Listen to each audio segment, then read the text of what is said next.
11th standard exercise 1.2 first sum பார்க்கலாமா? Discuss the following relations for reflexivity, symmetricity and transitivity ன்னு கொடுத்துருக்காங்க. இதில் 5 subdivision இருக்குது. இப்போ இந்த வீடியோவில் ஃபஸ்ட்டு subdivision பார்க்கலாம்.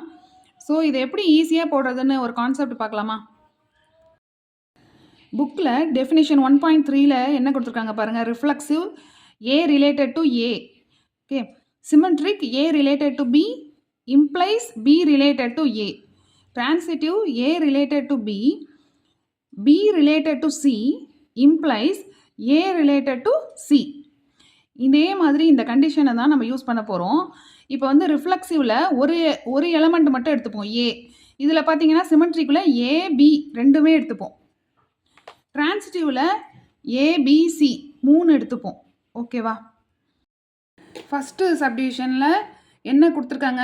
M related to N if M divides என்ன. ஸோ டிவைட்ஸுங்கிறது தான் இங்கே முக்கியமானது, நம்ம கவனிக்க வேண்டியது. ரிஃப்ளெக்சிவிட்டி செக் பண்ணுறதா இருந்தால் இப்போது எப்படி எழுதுவோம்? M ரிலேட்டட் டு எம்னே கொடுப்போமா?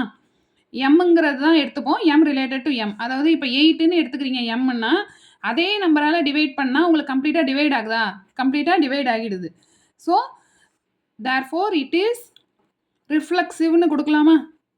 கண்டிஷன் சாட்டிஸ்ஃபை ஆகுது ரிஃப்ளெக்சிவ்க்கு. இப்போது சிமெட்ரிசிட்டி செக் பண்ணுங்கள். இப்போது சிமெட்ரிசிட்டினா என்ன பண்ணுவீங்க? M related to M related to N. Okay, இது என்ன இம்ப்ளைஸ் பண்ணணும்? N ரிலேட்டட் டு Mன்னு இம்ப்ளைஸ் பண்ணணும் இல்லையா? இப்போ பாருங்கள், 8ன்னு M எடுத்துக்கிறீங்க. N வந்து நீங்கள் 4ன்னு எடுத்துக்கிட்டிங்கன்னா இப்போ 8/4 உங்களுக்கு என்ன கிடைக்கும்? 2 டிவைட் ஆகுது. ஓகே, இப்போ வந்து N ரிலேட்டட் டு M கிடைக்கணும் இல்லையா? இப்போ 4/8ன்னு பண்ண முடியுமா? வராது, கம்ப்ளீட்டாக டிவைட் ஆகுது, ஃப்ராக்ஷனில் வருது. ஓகேவா? So N not related to Mன்னு கிடைக்குது. Therefore it is not symmetric. ஓகேவா? நெக்ஸ்ட் டிரான்சிட்டிவிட்டி செக் பண்ணலாமா? எப்படி செக் பண்ணுவோம்? M ரிலேட்டட் டு Nன்னு வந்ததுன்னா அடுத்தது N ரிலேட்டட் டு P அப்படின்னு கொடுத்துக்கிட்டோன்னா அது என்ன இம்ப்ளைஸ் பண்ணணும்? M ரிலேட்டட் டு P அப்படின்னு இம்ப்ளைஸ் பண்ணணுமா? ஸோ செக் பண்ணலாமா? இப்போது 8 N வந்து அதே இங்கே எப்படி எடுத்துக்கிட்டோம்? 4ன்னு எடுத்துக்கிட்டோமா? அப்படியே எடுத்துப்போம். 8/4 உங்களுக்கு 2 டிவைட் ஆகுது. ஓகேவா? ரிமைண்டர் இல்லாமல் டிவைட் ஆகணும், கம்ப்ளீட்டாக டிவைட் ஆகணும். Okay, next N related to P check பண்ணுங்கள். N என்னென்னு எடுத்துக்கிட்டோம்? 4.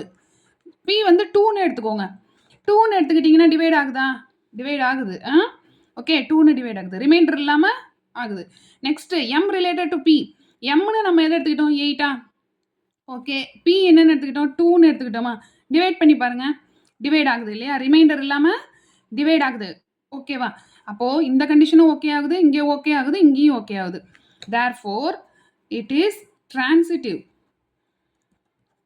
Okay, thank you.